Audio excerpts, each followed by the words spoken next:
حامیم تنزیل من الرحمن الرحیم کتاب فصلت آیاتہ قرآنا عربیا لقوم یعلمون بشیرا ونذیرا فأعرض اکثرهم فهم لا يسمعون وقالوا قلوبنا في أكنة مما تدعونا إليه وفي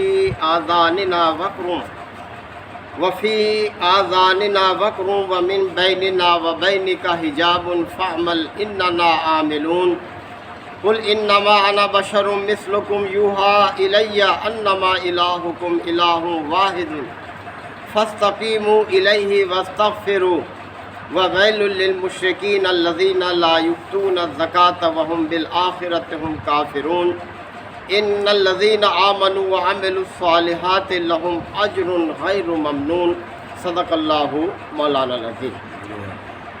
سورہ حامیم السجدہ کی یہ ابتدائی آیات ہے۔ سورہ حامیم السجدہ دو الفاظ پر مشتمل ہے، یعنی سورت کا آغاز حامیم سے ہوتا ہے اور اس میں ایک آیت سجدہ بھی ہے۔ اس کے نزول کے بارے میں جو زمانہ بیان کیا جاتا ہے وہ یہ کہ حضرت امیر حمزہ رضی اللہ عنہ ایمان لا چکے تھے اور حضرت عمر فاروق رضی اللہ تعالیٰ عنہ ابھی ایمان نہیں لائے تھے، تو اس وقفے کے دوران یہ سورہ مبارکہ نازل ہوئی۔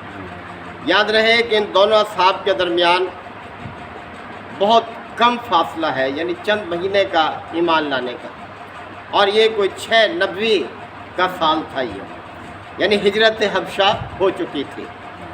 اس کے حوالے سے قدیم سیرت نگار محمد بن اسحاق انہوں نے ایک روایت بیان کی ہے، وہ یہ ہے کہ خانہ کعبہ میں مکہ کے سردار محفل جمائے بیٹھے تھے اور ایک دوسرے گوشے میں نبی کریم صلی اللہ علیہ وسلم تشریف رکھتے تھے۔ تو عتبہ بن ربیعہ جو ابو سفیان کا سسر تھا، اس نے اپنے ساتھیوں سے کہا کہ بھائی اگر تم مجھے اجازت دو تو میں اس شخص سے کچھ بات طے کر لوں، کچھ شرائط رکھ کے۔ انہوں نے کہا ہاں ٹھیک ہے اے ابو ولید بیٹا تھا عتبہ بن ربیعہ کا، کہ تمہیں اجازت ہے جا کر اگر کچھ طے کر سکتے ہو تو کر لو۔ تو عتبہ بن ربیعہ اٹھ کر نبی کریم صلی اللہ علیہ وسلم کے پاس آیا اور آ کر بیٹھ گیا اور کہنے لگا کہ بھتیجے میں تم سے کچھ بات کرنا چاہتا ہوں۔ تم نے جو یہ راستہ اختیار کیا ہے، تم نے تو اس قوم میں ایک پھوٹ ڈال دی ہے۔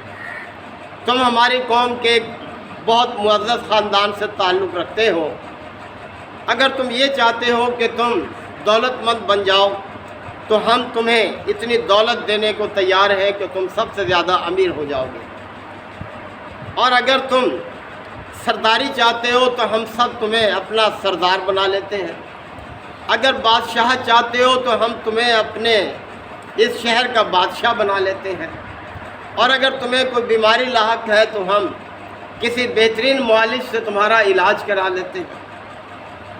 وہ یہ باتیں کر کے خاموش ہوا تو آپ صلی اللہ علیہ وسلم نے اس کے جواب میں فرمایا کہ کیا تمہیں جو بات کہنی تھی وہ کہہ لی؟ اس نے کہا کہ ہاں۔ تو آپ صلی اللہ علیہ وسلم نے فرمایا کہ اچھا میرا جواب سنو۔ تو آپ صلی اللہ علیہ وسلم نے یہ آیات جو ہے وہ تلاوت کی، اور اس سورت کی 28ویں آیت سجدہ ہے۔ اس آیت پر پہنچ کر آپ نے سجدہ ادا کیا اور فرمایا کہ میں نے جو کچھ کہنا تھا کہہ دیا۔ یہ سن کر عتبہ بن ربیعہ جو ہے اٹھ کر اپنے ساتھیوں کی طرف آیا اور آ کر اس نے کہا کہ بھائی دیکھو میری بات سنو۔ اور جب وہ آ رہا تھا ان کی طرف تو وہ ساتھی کہنے لگے کہ اس پر بھی کوئی جادو ہو گیا ہے، یعنی جس چہرے کے ساتھ یہ گیا تھا اس چہرے سے واپس نہیں آ رہا۔ تو اس نے آ کر کہا اپنے ساتھیوں سے کہ دیکھو بھائی خدا کی قسم جو کلام میں نے سنا ہے اس سے پہلے میں نے کبھی نہیں سنا، یہ نہ جادو ہے، نہ کہانت ہے، نہ شاعری ہے، اور اگر تم میری بات مانو تو اس شخص کو اس کے حال پر چھوڑ دو۔ اگر عرب کے لوگ اس شخص پر غالب آ گئے تو تمہارے ہاتھ اس شخص کے خون سے صاف رہیں گے، اور اگر یہ شخص غالب آ گیا عرب پر تو تمہارا ہی بھائی ہے، تمہاری ہی عزت ہوگی، لہذا تم اسے اس کے حال پر چھوڑ دو۔ تو یہ واقعہ بیان کیا ہے محمد بن اسحاق نے۔ تو بہرحال آغاز حروف مقطعات سے ہے، حامیم تنزیل من الرحمن الرحیم۔ اس کا نزول یعنی اس کلام کا جو نزول ہے اس ہستی کی طرف سے ہے جو رحمان اور رحیم ہے، یعنی یہ بات واضح کر دی گئی کہ یہ کلام کسی انسان کا کلام نہیں ہے، بس اس خدا کا کلام ہے جو اپنے مخلوق پر بہت زیادہ مہربان ہے، اور اس کلام کا نزول یہ بھی اس کی رحمت کی ایک نشانی ہے کہ یہ کلام انسانوں کے لیے ایک رحمت ہے، یعنی دنیا اور آخرت میں انہیں اچھے انجام سے دوچار کرنے والی ہے۔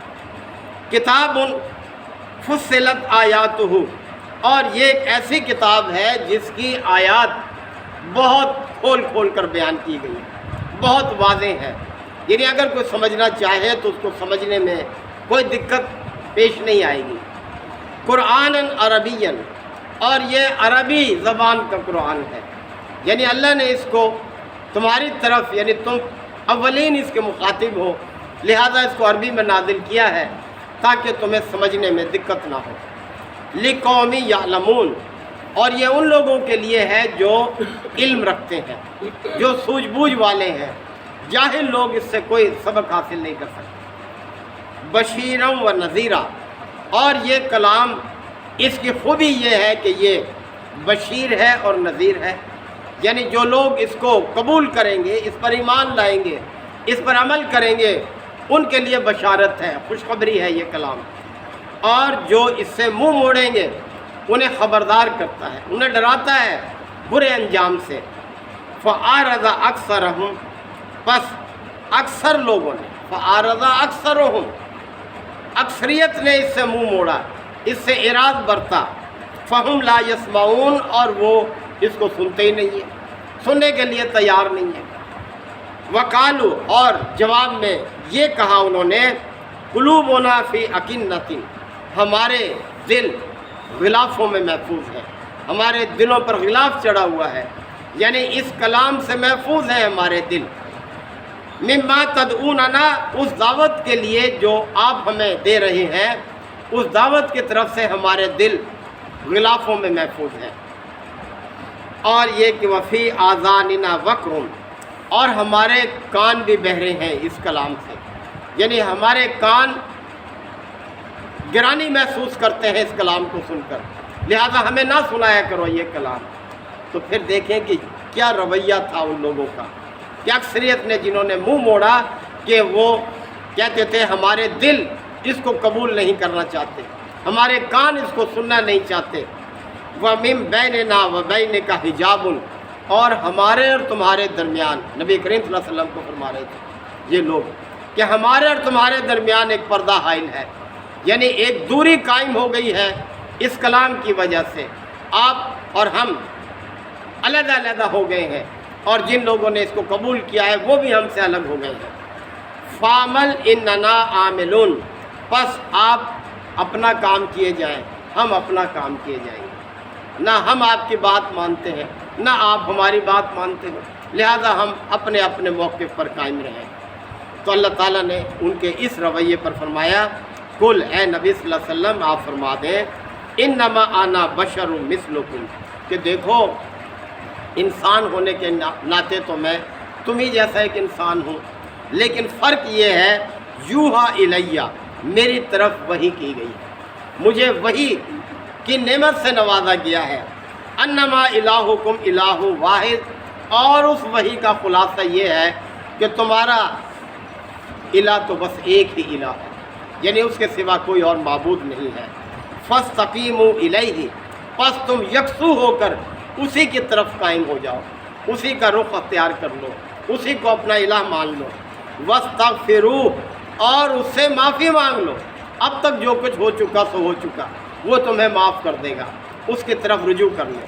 وَوَيْلٌ لِّلْمُشْرِكِينَ، اور بربادی ہے ان لوگوں کے لیے جو مشرک ہے، جو اللہ کے ساتھ دوسروں کو شریک کرتے ہیں، الذین لا یؤتون الزکوٰۃ، جو زکوٰۃ نہیں دیتے، وہم بالآخرۃ ہم کافرون، اور آخرت کے دن کے بھی منکر ہیں۔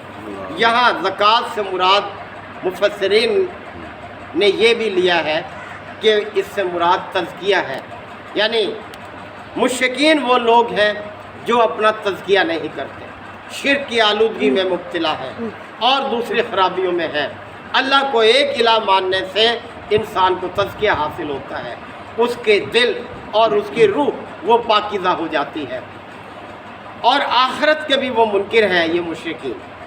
ان الذین آمنوا، اب رہے وہ لوگ جو ایمان لے آئے ہیں، جنہوں نے اس کتاب کو قبول کر لیا ہے، وعملوا الصالحات، اور نیک اعمال پر اپنے آپ کو جما لیا ہے، یعنی برے اعمال سے کنارہ کش ہو گئے ہیں، دست کش ہو گئے ہیں، اور نیک اعمال کی طرف اپنے آپ کو قائم کر لیا ہے۔